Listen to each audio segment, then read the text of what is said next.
Bueno, primero saludar y agradecer por la invitación a todos los hermanos y las hermanas de Casa de las Américas. A todos y a todas muy agradecido por la invitación. Me presento, mi nombre es Federico Pita, soy, soy afroargentino, soy politólogo de la Universidad de Buenos Aires, soy activista, soy especialista en temas de racismo y afrodescendencia, fundador de la organización DIAFAR, que es la Diáspora Africana de la Argentina, profesor universitario en la universidad, con orgullo, de la Universidad de las Madres de Plaza de Mayo, y formo parte también de ARAC, que es la articulación regional de afrodescendientes de las Américas y el Caribe, que nuclea organizaciones de base de la comunidad afrodescendiente del continente, eh, que se encuentran cercanas y simpatizan con los procesos de izquierda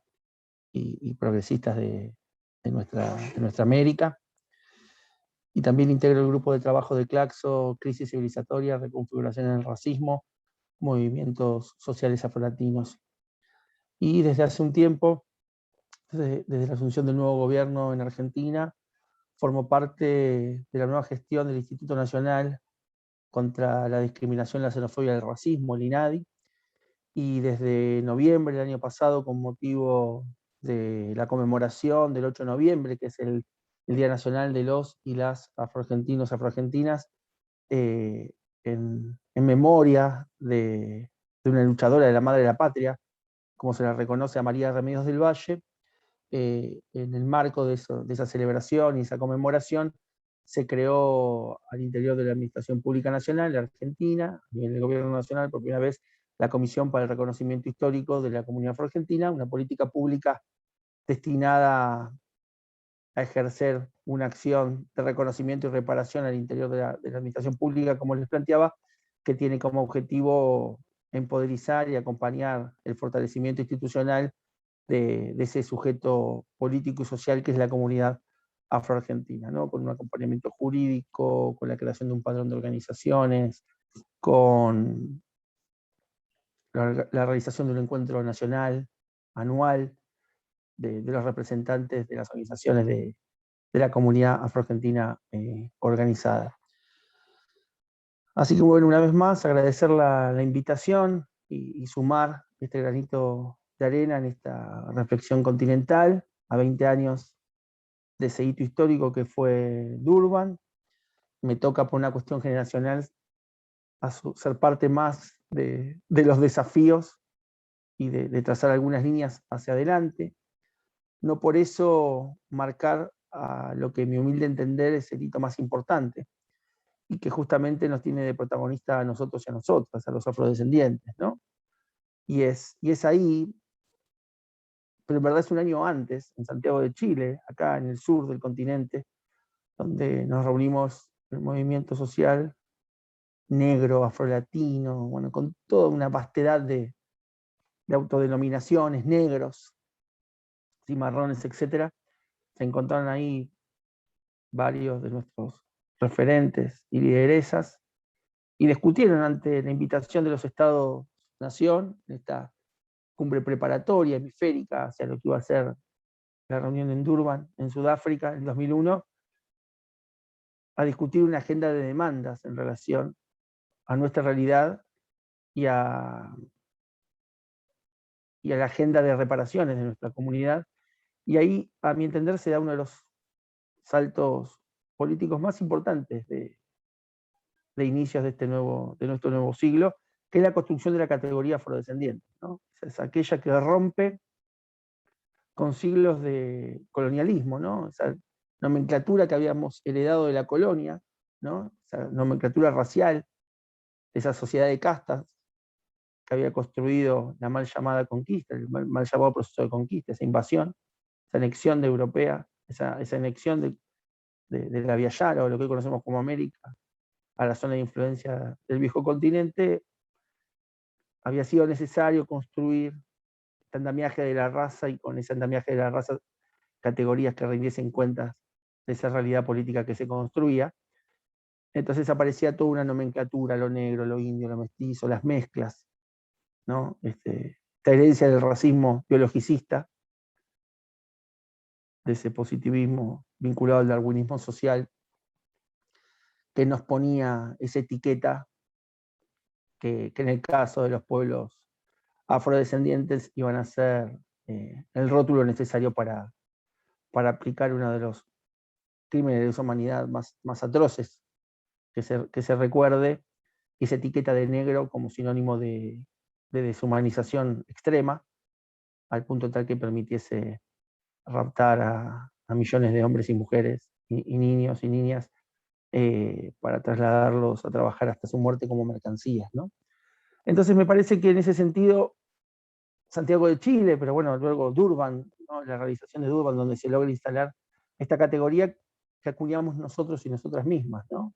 En esos líderes históricos, representantes de una larga historia de luchas y de cimarronaje, y creamos esa primera categoría, ¿no? Ahí me valgo de un pensador, Stokely Carmichael, que como Touré planteaba en ese famoso libro que es Black Power, Poder Negro, planteaba que el primer derecho que tiene toda comunidad es a encontrar las categorías con las cuales ser definida, y la primera obligación que tiene el poder o el opresor es a renunciar a aquellas que nos impusieron y aceptar de forma unívoca las que nosotros mismos acuñamos. Entonces me parece que ese es el gran hito que se empieza a construir en Santiago, pero que termina de fraguar en Durban y se crea esta categoría, ¿no? Lo primero para destacar es que es una categoría propia, ¿no?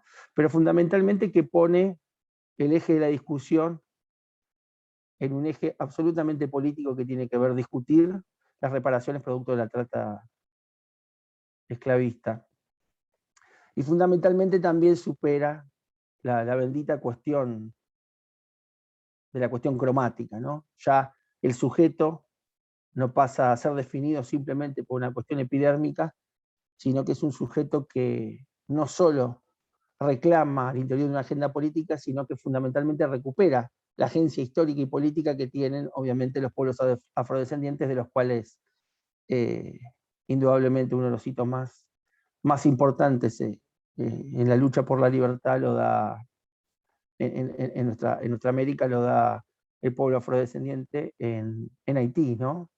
Cuando en 1804 esa revolución triunfante hecha por lo más abajo de las clases populares, que en ese contexto histórico no es muy distinto ahora, eran nuestros paisanos y paisanas, justamente de cara a las tres potencias más importantes de la época, no solo logran la imposición o la caída del régimen colonial, sino que fundamentalmente eh, logran abolir la esclavitud, ¿no? Cosa que en el resto de las Américas van a tardar décadas, si no casi siglos en algunos países. Así que me parece que Durban lo primero que nos deja es eso, un piso muy alto para construir. Y en Argentina, reconocer que esa categoría para nosotros fue absolutamente central, nodal.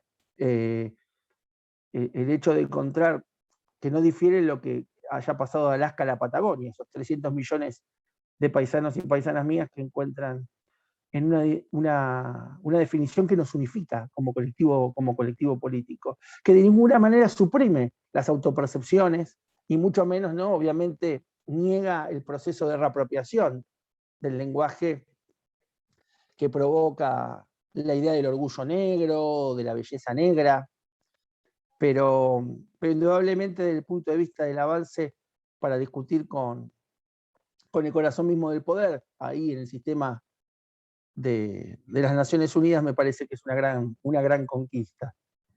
Sin embargo, lo que vale la pena analizar de acá, desde este punto, desde estos 20 años haciendo una evaluación, significa un enorme potencial por parte de la gesta histórica del movimiento social afrodescendiente. Ahora, desde el punto, o desde el lado de los Estados-nación, bueno, ahí soy menos optimista, sigo planteando que hay más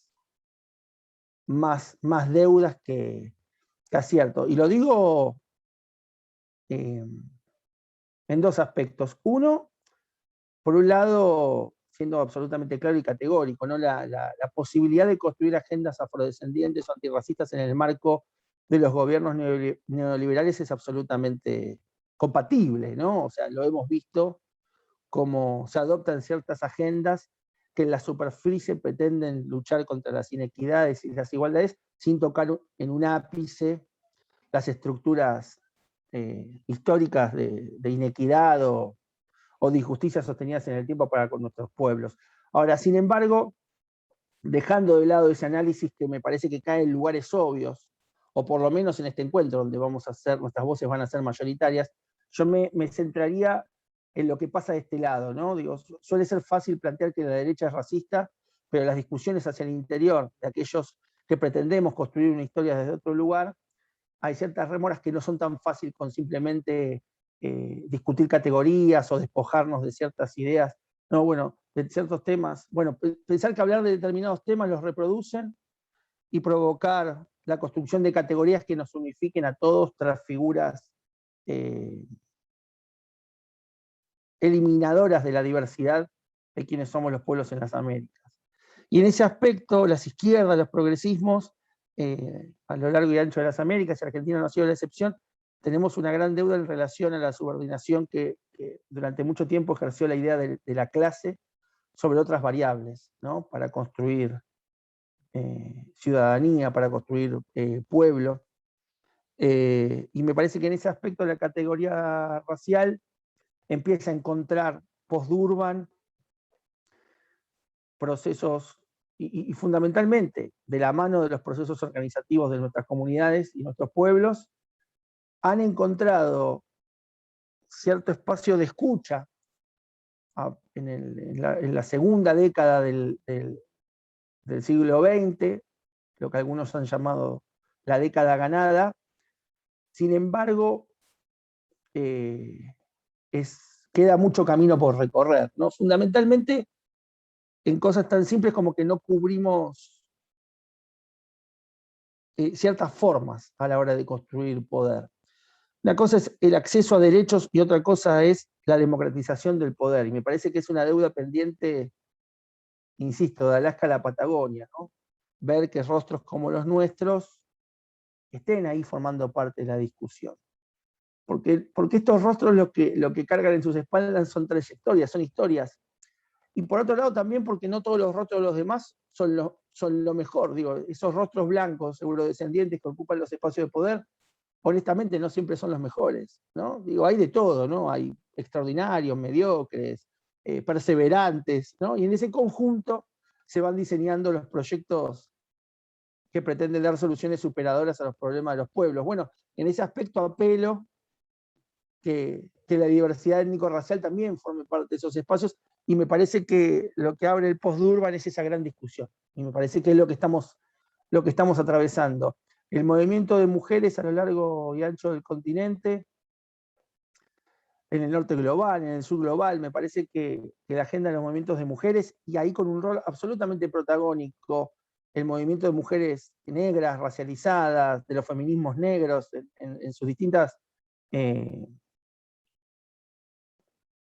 caratulaciones, han venido diseñando estrategias que han sido muy útiles a la realidad latinoamericana, particularmente al proponer, como dice Solí Carneiro en ese bellísimo texto que es Ennegrecer el feminismo, donde plantea que los feminismos negros aportan grados de antirracismo a las luchas del feminismo, pero a su vez también amplían el espectro de conciencia de género al interior de las luchas antirracistas. Y en ese aspecto me parece que Durban es un mojón en la historia, nos aporta una gran categoría como es afrodescendiente, y me parece que más allá de los anti que nos pueden definir, el antiimperialismo, estar en contra con sistemas excluyentes que no están ni las instituciones más arcaicas o las instituciones más antiguas de la humanidad, aquellos que en algún momento justificaron la esclavitud, hoy también van a decir que poco tienen que ver con eso, que se piden disculpas.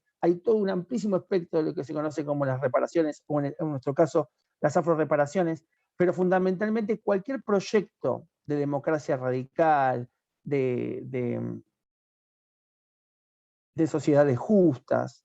En Argentina se dirían los proyectos nacionales y populares que encarnan banderas como la de la justicia social, hoy por hoy estarían por demás incompletos si no se incorpora la variable de la justicia racial.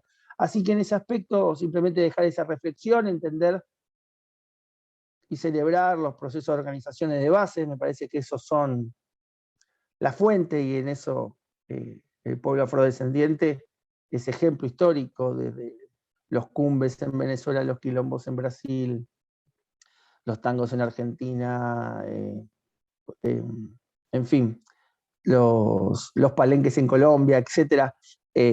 Somos sinónimo de resistencia, de resiliencia, de organización.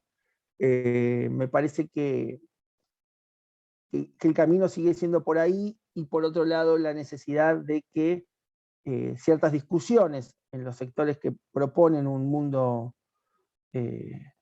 más justo necesitan incluir la variable racial en sus análisis, en sus propuestas políticas, y que no tiene que ver simplemente con cumplir las formas, sino realmente abrir las puertas a la participación sin temor, esos temores que suelen estar asociados a perder lo construido, pero saber que a veces estos planteos son los planteos que incomodan, pero es la incomodidad que sufren las mayorías en nuestro continente.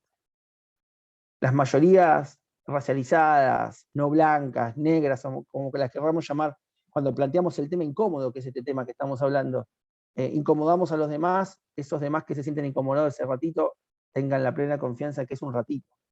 La idea se trata de colectivizar esa incomodidad para que esa incomodidad se torne en un potencial revolucionario que termine por romper de una vez y para todos con las injusticias. Así que bueno, dejo ese aporte desde el sur del mundo y los abrazo a la distancia.